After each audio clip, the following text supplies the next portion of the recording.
Assalamualaikum warahmatullahi wabarakatuh. Sampurasun, Wilujeng Enjing kasadayana, terutama anak-anak SMP Negeri 2 Bulungsari. Ya, kelas 9 dari kelas 9A sampai dengan kelas 9H. Hai anak-anakku sekalian, kalian pasti sehat di rumah dan Bapak juga sama sehat. Marilah kita sejenak untuk berdoa supaya aktivitas kita hari ini bisa berjalan dengan baik dan juga bisa mengerjakan tugas-tugasnya dengan baik pula. Berdoa mulai. Nah, pembelajaran kita hari ini yaitu belajar di rumah masih merupakan dampak dari COVID-19. Kita masih dilarang untuk bisa berkumpul. Sekalipun berkumpul, kita harus mengikuti protokol kesehatan. Jaga jarak dan selalu menggunakan masker. Nah, Bapak perhatikan pada pertemuan sebelumnya, ya, ternyata anak-anak SMP Negeri 2 Bulungsari memberikan respon yang sangat positif.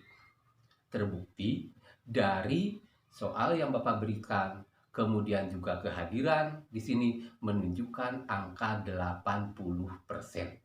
Ada 85% responden, maaf.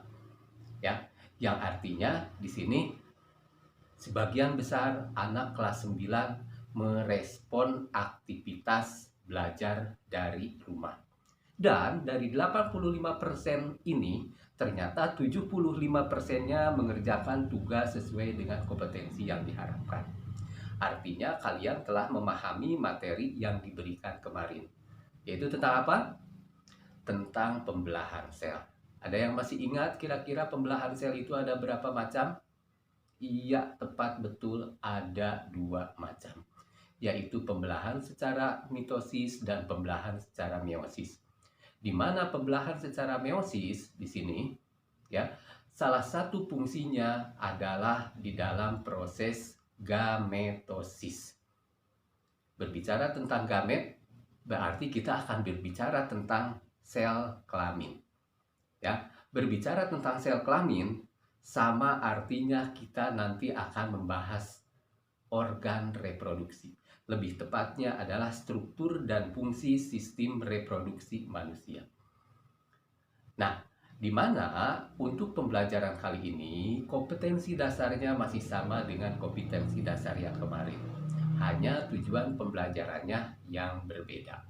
Mungkin kalian bisa lihat bahwasanya tujuan pembelajarannya ini adalah kita ingin membedakan antara struktur dan fungsi organ reproduksi laki-laki dan juga perempuan. Ya, untuk kemudian dengan kita memahami tentang struktur dan fungsi ini, kita bisa menjaga organ reproduksi kita supaya tetap sehat. Ya, dan juga Bapak mohon kepada kalian di sini untuk simak baik-baik materi yang akan Bapak sampaikan. Selamat menyimak dan pasti di akhir pembelajaran Bapak akan memberikan Google Form yang isinya satu di antaranya adalah memberikan identitas atau respon kalian terhadap materi ini dan juga tentang pertanyaan-pertanyaan. Nanti di dalam pemberian materi Bapak akan ada kode-kode tertentu bahwasannya itu akan ada di dalam kuis ataupun juga pertanyaan-pertanyaan yang ada di dalam Google Form. Silakan simak baik-baik tayangan daripada video slide tentang sistem reproduksi pada manusia, lebih tepatnya. Kita lihat ya, kalian bisa mengamati ada 2 buah gambar di sini. Dan Bapak berharap kalian tidak menganggap ini adalah sebagai slide ataupun juga gambar bentuk daripada pornografi ataupun juga porno aksi, tetapi ini tetap merupakan bagian yang terdapat di dalam kurikulum yang harus disampaikan kepada kalian, di mana tujuannya adalah kalian bisa mengenal organ-organ reproduksi, sehingga dengan pengenalan kalian tentang organ reproduksi ini bisa mengajak kalian untuk menjaga kesehatan organ reproduksi. Nah, di sini gambar yang pertama ada gambar organ reproduksi laki-laki Dan gambar berikutnya ada organ reproduksi perempuan atau wanita. Nah, ini ada laki-laki, ada yang dikatakan dengan penis, kemudian juga ada testis, ada skrotum, kemudian juga ada kelenjar-kelenjar serta saluran-saluran yang lainnya. Begitu pula halnya dengan yang wanita atau perempuan, kalian bisa memperhatikan di sini. Jadi seperti rambut yang di ekor kuda, ya. Nah, ini nanti kita akan bahas satu persatu, ya. Kita mulai dari yang laki-laki. Di sini Bapak sengaja membuatkan tabel supaya lebih memudahkan kalian untuk bisa mempelajarinya, ya. Nah, ini bisa kalian screenshot sebagai bahan pembelajaran kalian. Nah, organ reproduksi laki-laki dibagi ke dalam dua bagian utama, ada eksternal dan juga ada internal. Eksternal di sini terdiri dari skrotum dan juga penis. Apa itu yang dikatakan dengan skrotum? Skrotum itu adalah memiliki bentuk seperti kantung yang di dalamnya terdapat testis. Di mana testis itu sendiri itu merupakan bagian internal atau bagian dalam daripada organ reproduksi. Fungsi daripada skrotum di sini adalah menjaga suhu testis agar sesuai untuk produksi sperma. Sedangkan penis masih termasuk ke dalam eksternal. Ini adalah organ reproduksi laki-laki yang berfungsi sebagai saluran kencing atau urin dan juga saluran sperma. Untuk yang internalnya, bagian internal di sini ada testis, kemudian ada kelenjar aksesoris dan juga tubulus atau sering pula dikatakan dengan saluran. Untuk testis tadi ini kan terbungkus oleh skrotum. Fungsi daripada testis di sini adalah apabila dilihat daripada bentuknya seperti bulat telur, ya, dan berfungsi untuk memproduksi sperma dan hormon atau hormon testosteron. Nanti kita akan bahas lebih lanjut di sini untuk testis. Kemudian juga ada kelenjar aksesoris. Ini ada 3, ada vesicula seminalis, kemudian ada kelenjar prostat dan juga ada kelenjar Cowper, di mana vesicula seminalis di sini memiliki fungsi menghasilkan zat-zat yang diperlukan untuk perkembangan sperma atau sama artinya memberi makan kepada sperma. Sedangkan untuk kelenjar prostat di sini yang memiliki bentuk seperti kue donat terletak di bawah kantong kemih, memiliki fungsi menghasilkan cairan bersifat asam. Dan untuk kelenjar Cowper adalah bagian yang memiliki bentuk seperti kacang yang terletak di bawah kelenjar prostat dan memiliki fungsi menghasilkan lendir dan cairan bersifat basah. Dan untuk yang berikutnya ada saluran. Saluran ini ada saluran epididymis, di mana saluran epididymis ini berfungsi sebagai tempat penyimpanan sperma sementara. Ada juga di sini saluran vas deferens, ya, saluran panjang yang mengarah ke atas dan merupakan lanjutan dari epididymis. Jadi epididymis dengan vas deferens di sini boleh dikatakan bersambung, hanya kalau misalnya epididymis memiliki fungsi sebagai penyimpanan sperma sementara, sedangkan vas deferens di sini adalah yang akan menghubungkan epididymis dan uretra atau sering pula dikatakan dengan saluran sperma vas deferens ini. Dan yang berikutnya ada uretra, di mana uretra ini adalah saluran yang terdapat di dalam penis, merupakan akhir dari saluran reproduksi, berfungsi sebagai saluran keluarnya sperma dan urin. Nah, itu organ reproduksi pada laki-laki. Sama halnya, ya, untuk yang perempuan juga ada eksternalnya dan juga ada internal atau bagian luar dan juga bagian dalam. Di mana untuk bagian luarnya di sini kita mengenal adanya pulpa, di mana pulpa ini tempat bermuaranya dua saluran yang berasal dari saluran uretra atau saluran urin dan juga ada vagina yang dilindungi oleh labia atau bibir yang terdiri atas sepasang, ada labia minora dan juga ada labia mayora. Di mana di ujung vulva di sini terdapat klitoris yang terdapat banyak saraf-saraf yang menyebabkan menjadi sangat sensitif bagi wanita.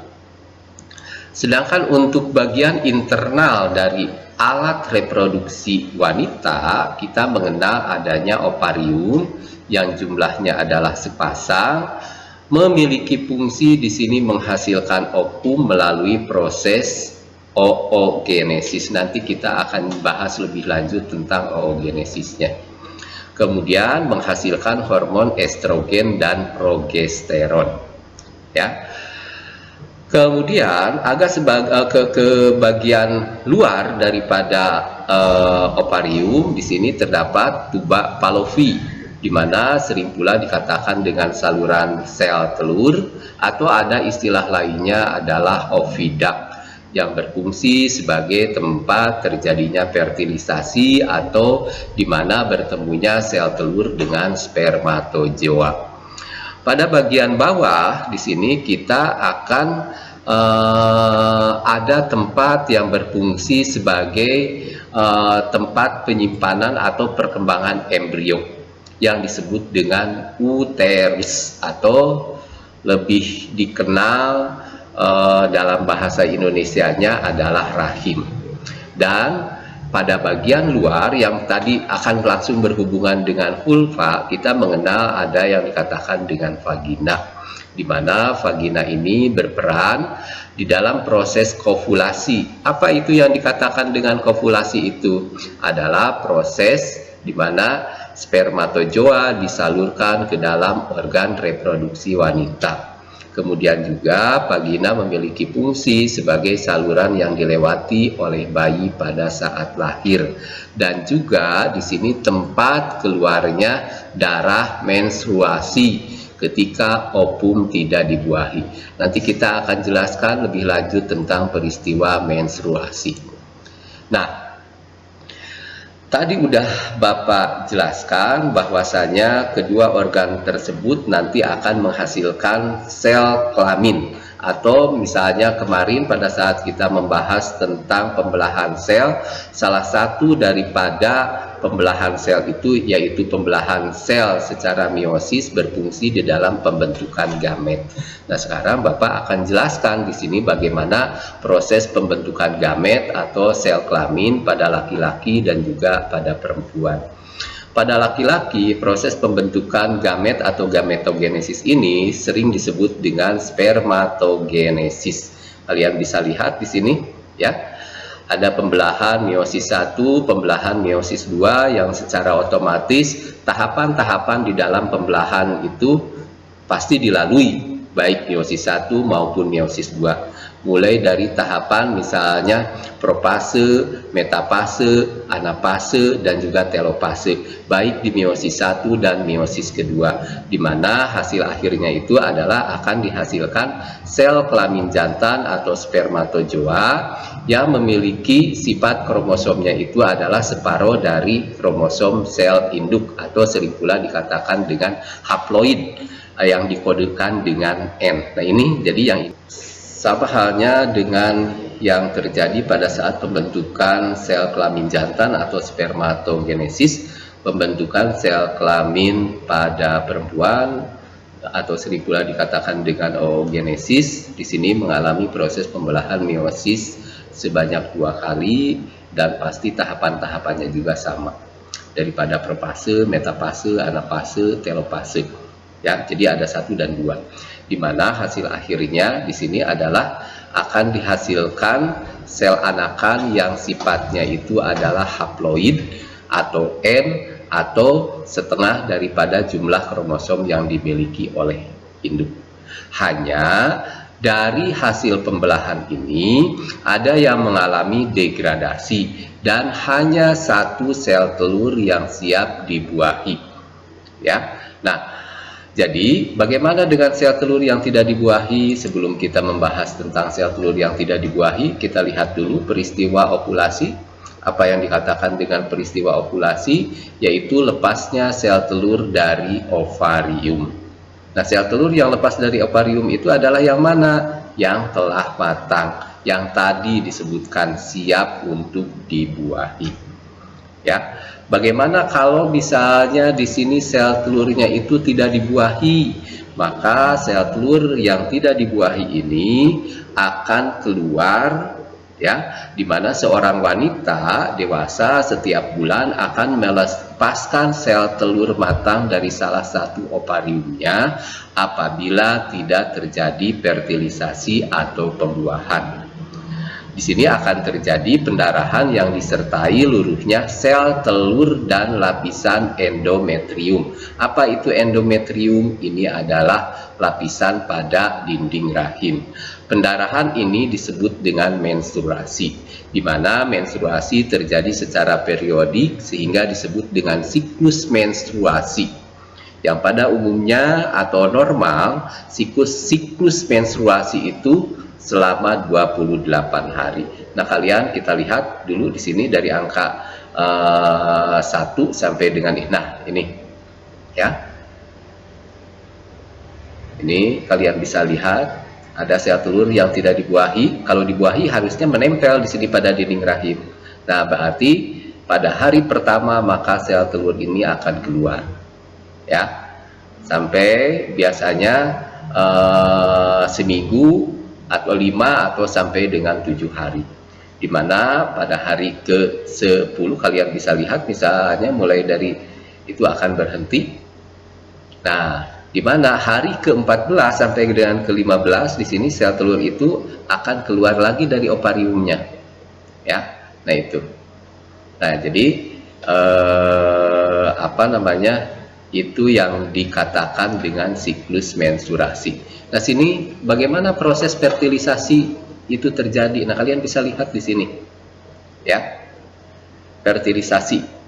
Sebulan sekali ovarium melakukan ovulasi, yaitu pengeluaran sel telur matang yang berupa oosit sekunder.